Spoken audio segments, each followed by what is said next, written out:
Olá, meus queridos, sejam bem-vindos diretamente de Dois Córregos, interior de São Paulo. Eu, André Massolini, peço licença para falar com você.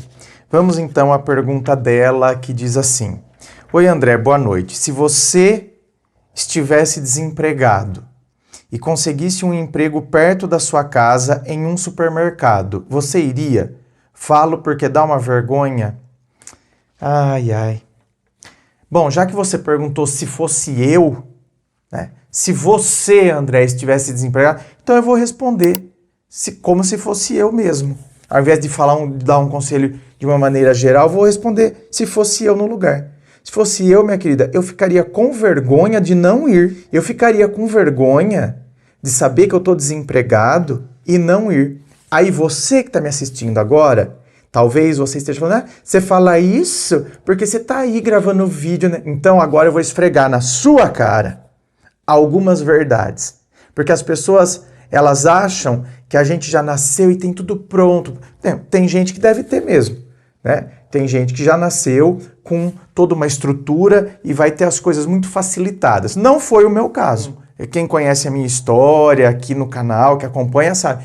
Eu fui para o seminário, queria ser padre, fiquei lá 8 anos, já estava quase para ser ordenado padre, quando então eu vi que não era para mim, caí fora, mas foi muito difícil, foi traumático, porque assim, né, você já tem toda uma estrutura, queira ou não, quando eu vinha de férias, sempre em julho, e aí depois dezembro e janeiro, né, dezembro e janeiro, julho, dezembro e janeiro, ficava aqui, Dois Córregos de férias, na casa da minha família e tal, mas eu era muito ativo, eu era um seminarista muito ativo na paróquia, então eu fazia um evento, eu criei um evento aqui em Dois Córregos, eu criei um evento para rezar o terço, para rezar o rosário, onde eu enchi uma quadra, a cidade é pequena, e dava 2.000 pessoas dentro daquela quadra, aquela quadra lotada.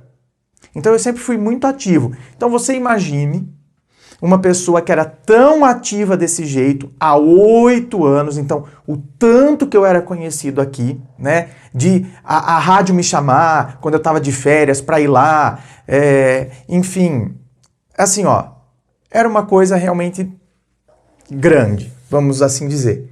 E aí eu saio, fiquei um tempo morando em Campinas, e naquela época ainda tinha bingo, para você ter ideia do tempo que faz, né? Isso foi em 2002.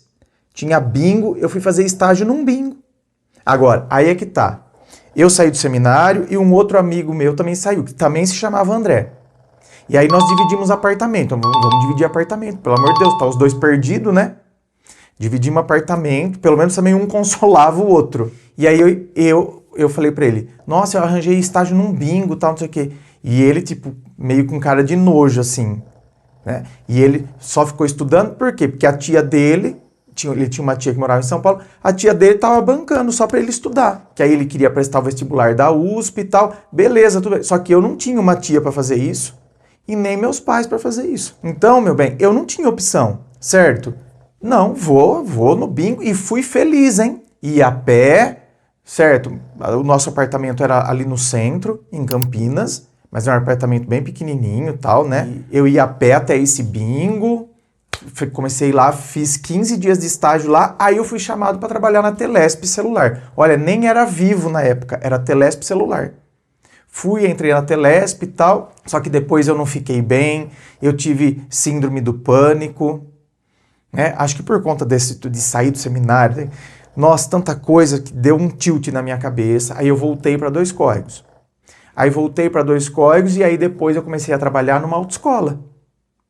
E aí, num primeiro momento, eu fui contratado para dar aula teórica nessa autoescola. E foi de fato o que eu fiz, né? Eu dava aula teórica, tá? Mas atendia também no balcão. E tá vendo? Olha só, com toda a formação que eu tinha, formado em filosofia, teologia, sabia falar latim, o que eu fazia? Dava aula numa autoescola e eu lá, por exemplo, no balcão da autoescola, você acha que vinha, por exemplo, um pensamento em mim? Não, porque eu sou formado em filosofia, teologia, sei até falar latim. Você acha que eu vou trocar um lixo? Isso aí não é função para mim. Eu fui contratado para dar aula teórica e, gente, isso nem passava na minha cabeça. Eu tô jurando para vocês, não tô falando para fazer média, para fazer tipo. Então, assim, eu lembro que as donas da autoescola, eu lembro que depois, um dia, ela me falou, André, quando a gente contratou você e tal, a gente ficou meio assim, porque achava que eu ia ser metidinho. E depois ela falou pra mim, a gente se surpreendeu. Mas isso ela foi falar tempos depois, quando eu já tinha amizade com ela e tal. Nossa, a gente se surpreendeu, porque o dia que eu cheguei e eu vi você fazendo café, meu queixo caiu. Elas chegavam, faziam café, certo? E um dia eu cheguei na autoescola, elas não tinham chegado ainda, eu fiquei atento às medidas que elas usavam para fazer o café, eu fui lá e fiz. Eu estava acostumado a fazer para mim, então por isso que eu fiquei atento às medidas. Fiz café, passava pano, varria, tirava o lixo. Qual o problema disso? Então você acha que na minha cabeça eu ia ficar, e aqui em Dois Córregos, hein? Porque senão vai vir aquelas pessoas que vão falar assim, então, mas a menina perguntou do lado da casa dela, você arrumou estágio no bingo em Campinas. Aí eu voltei para Dois Córregos e estou falando que eu fazia essas coisas aqui. Depois eu saí da aula na rua. Então você acha que, por exemplo, na minha cabeça eu tinha vergonha? Nossa, né? Eu que era tão conhecido aqui em Dois Córregos, que fazia aqueles eventos, né? Agora eu tô aqui dando aula na rua, dentro de um carro de autoescola. Isso nem passava pela minha cabeça. Eu estava tranquilo, eu estava trabalhando, eu estava ganhando meu salário e eu estava em paz com a minha consciência. Porque se eu tivesse continuado, então, eu vou ser padre, eu não teria continuado com tantos conflitos dentro de mim.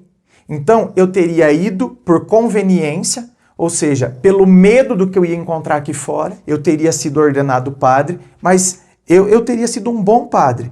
Mas dentro de mim, eu não ia ser verdadeiramente feliz. Não ia. Com questões de conflito com a sexualidade. Então, assim, dentro de mim, eu não ia ser verdadeiramente feliz. Então, minha querida, presta atenção. Você tem que estar bem. Agora, eu vou ter vergonha por trabalhar num mercado? Então, assim, onde não é vergonhoso para você? É ir trabalhar numa multinacional? Sim, e você pode querer trabalhar numa multinacional. Não tem problema nenhum. Sonhe e corra atrás se é o seu desejo. Agora, faça a sua parte. Trabalhe no mercado, depois sai do mercado, entendeu? Aqui, e vai ralar, vai estudar. A gente tem que fazer isso muitas vezes. Aí vai dormir às vezes 3 da manhã, porque chegou da faculdade e teve que adiantar um trabalho de um professor, porque só no final de semana não vai dar tempo. Foi dormir às 3 da manhã, levantou às 6, levantou às 7, às 8 tá lá no mercado. Então, a vida é assim, às vezes a gente tem que sacrificar a vida durante 4, 5 anos, para depois a gente começar a colher alguns frutos. Mas a vida é desse jeito, para uma grande parte dos brasileiros. Para uma grande parte, como foi para mim.